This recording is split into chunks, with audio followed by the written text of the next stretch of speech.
A warm welcome back. Still Monday the 11th of April now.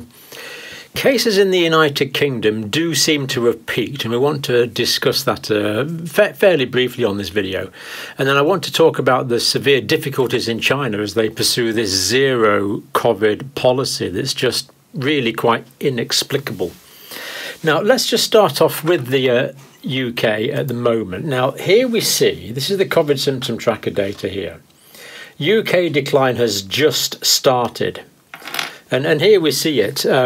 This was the increase, symptomatic cases.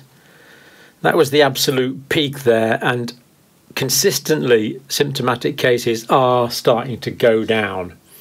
And this is from the COVID symptom tracker data, which has been reliable so far, so I still believe it now. Starting to go down very slightly, but do bear in mind that this line here is that line there is 4.5 million symptomatic cases, and this line here is 4 million symptomatic cases. So these are remarkably high levels, and even when it gets down to here, that's still going to be 3.5 million symptomatic cases. So I must say, the cases are staying much higher for longer than I thought they would do. I'd expected cases to be, well, I thought they would peak, but they seem to be going down gradually. So cases are much higher, and they're going to be higher for longer than I thought they would be. You could argue that this is good because people are becoming infected, many people reinfected, now with Omicron BA2 primarily, and this is generating huge amounts of immunity. And hospitalisations aren't as bad as we could have feared. They're round about the 2,000 a day mark at the moment. So this is high, but a lot of those are incidental. And the number in intensive care is still low. That's the key thing. So the absolute burden on the health service isn't too high because the intensive care beds still are, no, there are not a lot of people in intensive care. A lot of the problem in hospital is having to isolate people. So that's a big part of the problem, and make special infection control measures. But they're the kind of lines we're at. So what's going to happen here? Is it going to start to go down fairly rapidly? I believe this trend will continue, but whether it's going to be like this or whether it's going to be much more gradual, I don't think anyone knows at the moment. I would imagine it would be somewhere between those two lines. Now, if you've been watching Tim Spector's videos, as of course I have, you'll realise that for the best part of 2 years now, they've been trying to bring about a change in the official symptoms of COVID-19, because these are these, and it's just happened. So these are the new government symptoms now. So for ages it was a high temperature, continuous cough, or loss of change of smell. And they're still there as the top ones, but they've now introduced quite a few others: shortness of breath, feeling tired or exhausted, aching body, headache, sore throat, blocked or runny nose, quite a long way down, loss of appetite, diarrhoea, feeling sick. So after all this time, how has it taken the government 2 years to realise this? Why did the senior medical officers not realise that the symptoms of COVID had changed and leave the website unchanged for 2 years? Really quite inexplicable, but at least it's happened now. It's kind of interesting that the more senior positions people are in, the less accountability there seems to be, and how they've been saying what I would consider to be a misleading symptomatology for almost this past 2 years really beggars belief from the UK government and the UK senior medical officers. So quite what's going on there, very hard to say, but it's changed after 2 years. That's Professor Spector's video there, which is good. So I think this is a vindication for the Tim Spector. It's not just Tim, of course, it's his whole team. He's the clinical lead. Changed on the 1st of April. To that, and coincidentally, the 1st of April was when free testing stopped in the United Kingdom as well. I'm sure that's just pure coincidence, or is that pure coincidence? Who knows? Who knows? Updated quietly. These symptoms here were updated overnight. without fanfare.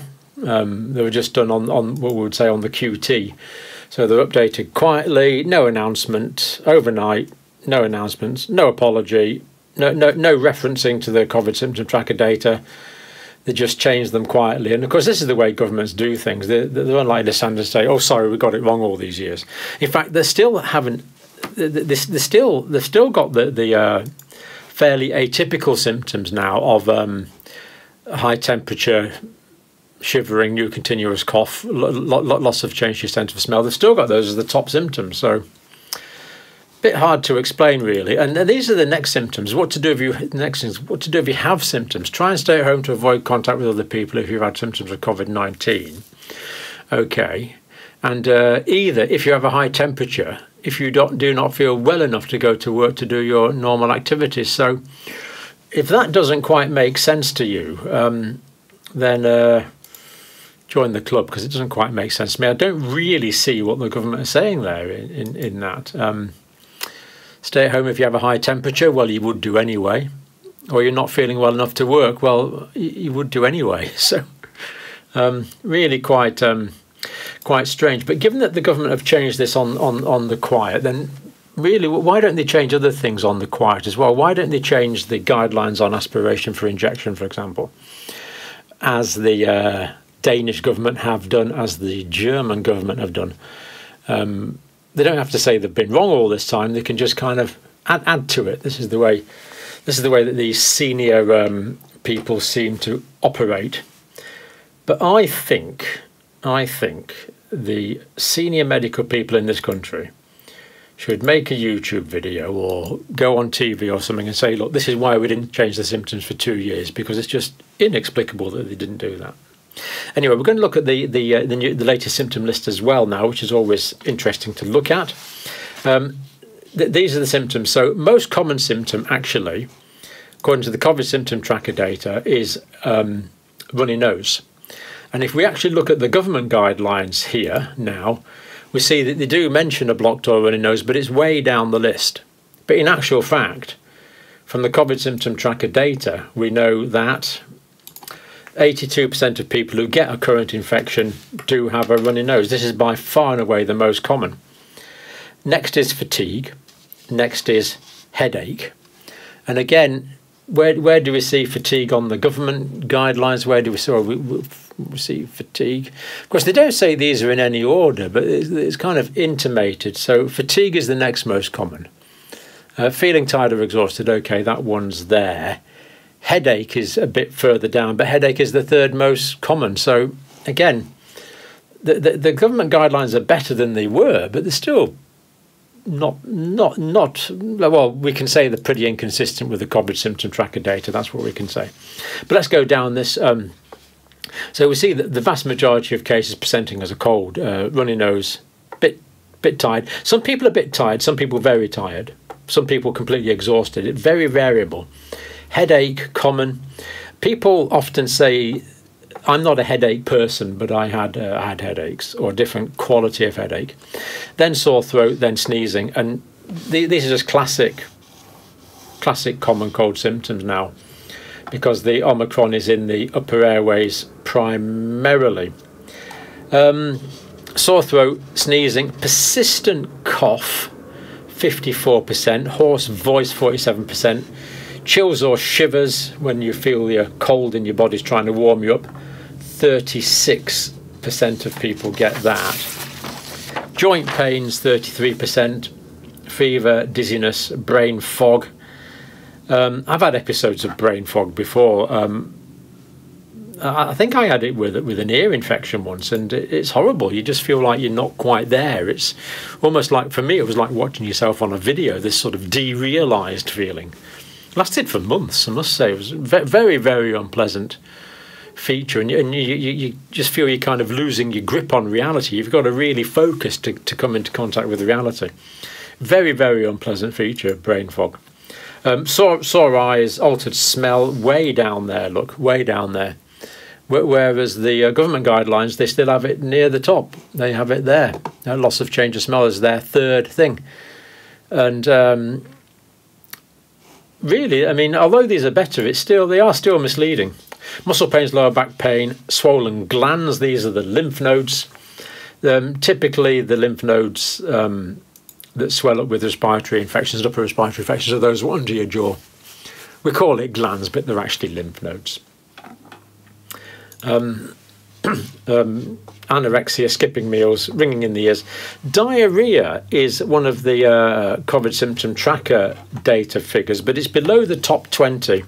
And we weren't actually given a figure on that now, but the amount of people that have gastrointestinal symptoms now, I think we can say, because it's not in the top 20, is certainly less than 17%. Tim Spector also mentioned lateral flow tests. 20% are giving false negatives. In other words, 20% of people that test themselves using lateral flow tests, the test reports negative when in actual fact they're positive. And the reason that he knows this is several thousand people reported having a lateral flow and a PCR on the same day. And for about 20% of the time when the PCR came up positive, which of course they would, the lateral flow was coming up negative, showing that it were giving a false negative. So that's the problem with it. A lot depends on how well you take the swab for whether you get a positive or negative test. Lateral flows, 2.6% of lateral flow tests give a false positive. So that's pretty good. They give not many artificially positive results. And quite a few of the swabs now have a shorter stem, just to take samples from the nose. But Tim Spector says, as I've suspected for some time, you're best taking it from the throat and the nose as well to get both, because you're more likely to pick up any viruses in the upper respiratory tract towards the pharynx at the back and the tonsils. So that makes sense to swab both. Our rate in the UK is about 1. Prevalence in the UK is still 1 in 14. Massively high, 1 in 14. And rates will remain high for a long time. Now, the 75-year-old age group level is pretty well plateauing. The number of cases is plateauing. Other age groups, they are starting to show a bit of a downward trend now. But of course, the older group that's plateaued, meaning the numbers are staying relatively high, these are the most at-risk groups. So this may well mean that hospitalizations could well remain at a reasonably high level, like 2,000 people a day coming into hospital level for some time, unfortunately, because of this plateauing in the older age groups. But underage groups, younger age groups, the numbers are starting to come down, consistent with this overall reduction in symptomatic cases that we've already looked at. That's where we're at now. And this is what will be happening somewhere around this soon, but that's where we are now. Other age groups, downward trend, which is good. Now, the other thing I wanted to look at today is China. 2 years of zero COVID policies. Now, at the start of the pandemic, this made perfect sense. Now, when this pandemic started, basically to simplify it, there was a spread of cases in China, particularly around the Wuhan area, other parts of China. The World Health Organization at the start specifically said, carry on flying in and out of China. It's wrong to stop flights in and out of China, guaranteeing the spread of the pandemic. And I can clearly remember talking about this back in February 2020, desperately trying to suppress my emotion at how bizarre, inexplicable, some might even think massively incompetent the World Health Organization were. Still really quite annoying, and that allowed the pandemic to spread all around the world. Therefore, we have a pandemic. First of all, the Wuhan strain, then different strains, Delta strain, Beta strain in South Africa, Alpha strain that caused all that problem in the winter time, and then of course now the Omicron strain. But the irony is that the Chinese completely suppressed the virus in China, and it essentially went away. So the irony is, if the World Health Organization had stopped all the flights, as we advocated on this channel, I'm not being coy about this, but we did. It's not me being clever. This was obvious. It was obvious. Then we wouldn't have had a pandemic, and we wouldn't have had all this problem, and then this massive. I mean, make no mistake, the social and economic consequences of this pandemic, we're going to be paying this off for the next decade. The amount of money that European countries have spent, you know, apart from the human pain, suffering, and death, it could all have been prevented, and yet the leadership of the World Health Organization is still in place. Why is there no accountability here? And I'm not going to rant on about it, but it's just so bizarre that the people paid large amounts of money to protect our health completely failed to do so, and now there's completely no accountability. You really couldn't make it up. Anyway, to get back to my point, the pandemics, the infection spread throughout China. People flew all around the world, spreading it all around the world, but then the Chinese, through very, very extreme measures, managed to get rid of it in China, and basically it went away again. It basically went from China. So the irony is, if we'd closed off China just for that few months, the Chinese are so good at this, they could have contained it and got rid of it altogether, and infection over. It would have been another SARS coronavirus 1, 2002, 2003, completely dwindled out. And of course, the SARS coronavirus 1 virus no longer exists, whereas this other one certainly still does. The Omicron the SARS coronavirus 2 still exists now in the Omicron form, and will do for decades to come now, because it's going to, or a decade at least, or more to come, because it's now basically endemic. So it's a pity that happened. But the irony here is that the Chinese, having thought they could suppress it, as they did with Wuhan strain, with Delta strain, with Alpha strain, they suppressed that. They seem to think that they can with the 10 times more contagious Omicron strain, and it is about 10 times more contagious, and you can't.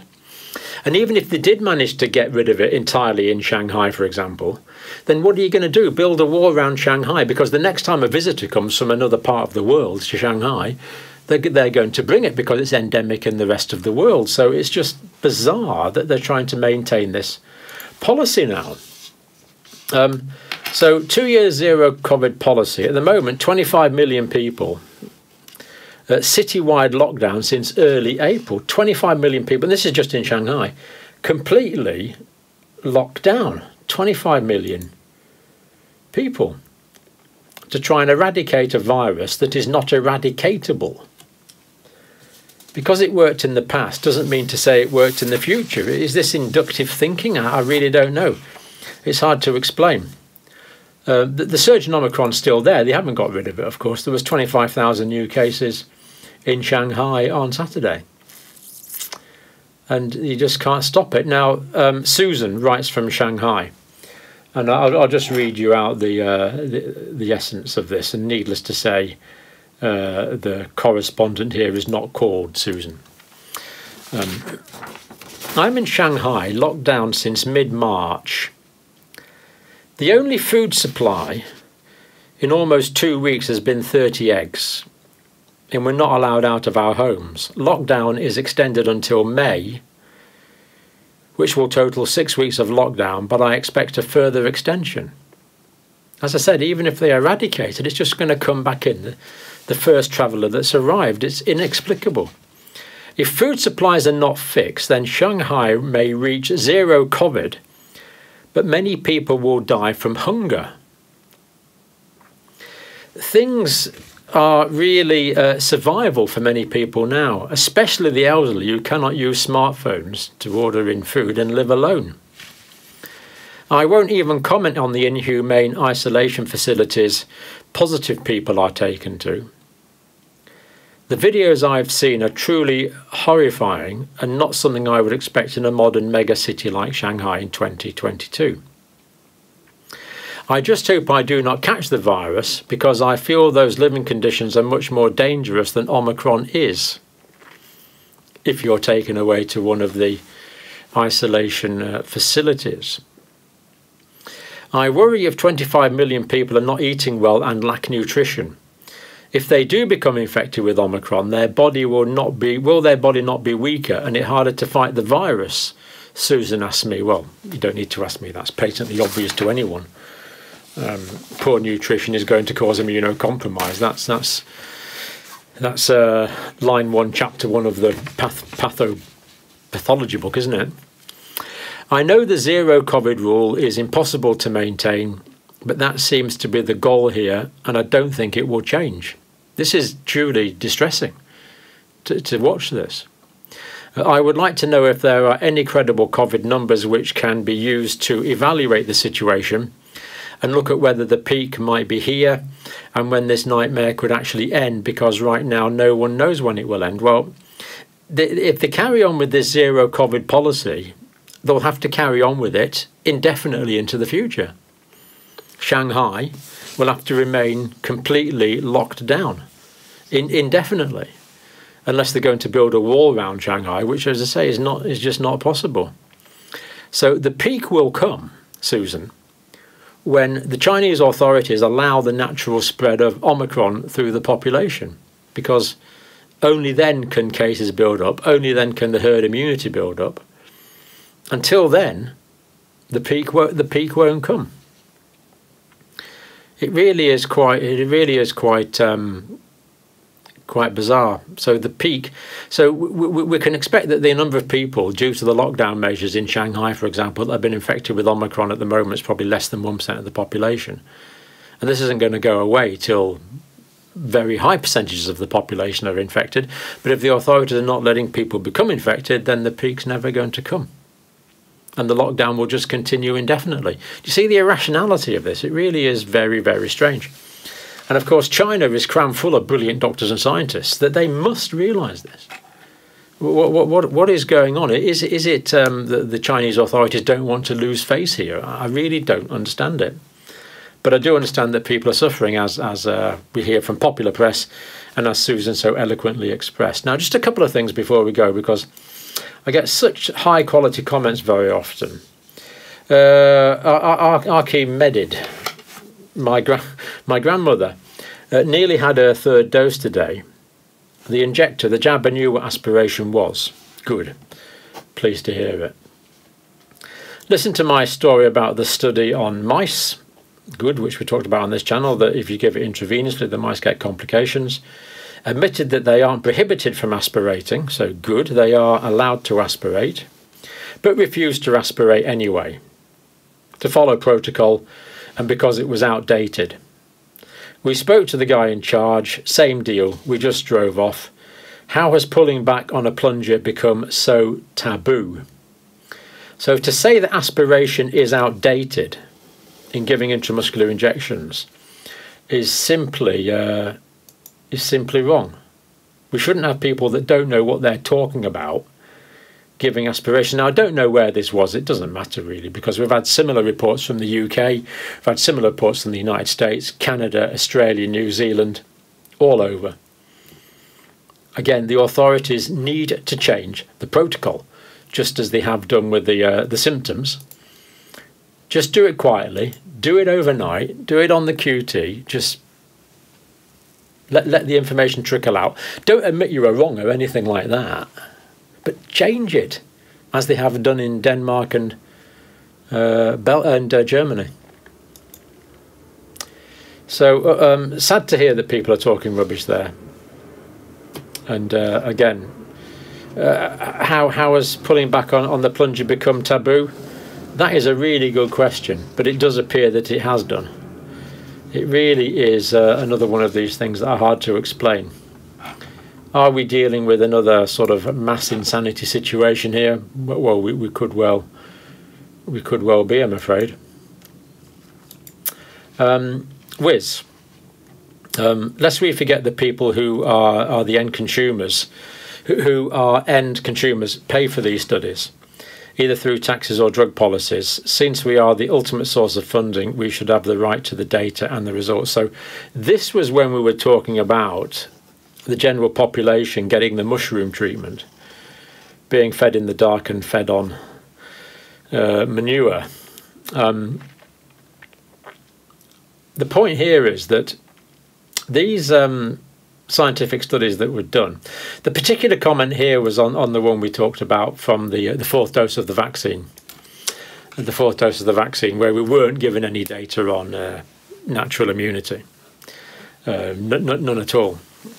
And there's just data we weren't being given. And the point Wiz is making here is, look, all these scientific studies that you see in the scientific journals, nearly all of those are paid for out of the public funding. Because of the universities publish papers, they submit a research assessment exercise, the government gives them funding based on their papers.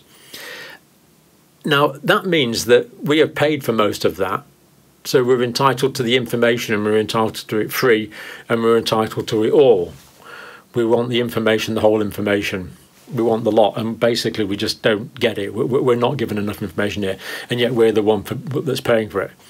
It's like me going to the shop and asking for paying for a dozen rolls, and the shopkeeper saying, "Well, have 3 there and be grateful. Off you go." You know, it's just completely unacceptable situation. But that's what we're in, and of course the other groupings of people that are paying for the drug trials are the drug companies for therapeutics, and we do know that a lot of those have editing and certain predispositions in them, and we've also learned recently there's quite a bit of ghost writing going on. So basically it leaves the public in a very frustrated situation that we can't fully trust our scientific publications anymore. And so I agree completely with that point made by Wiz. We paid for this, give us it. Anyway, so sorry I've got a bit chatty on this video, giving you too many of my opinions, but you can reject them if you like. But thanks for watching and listening.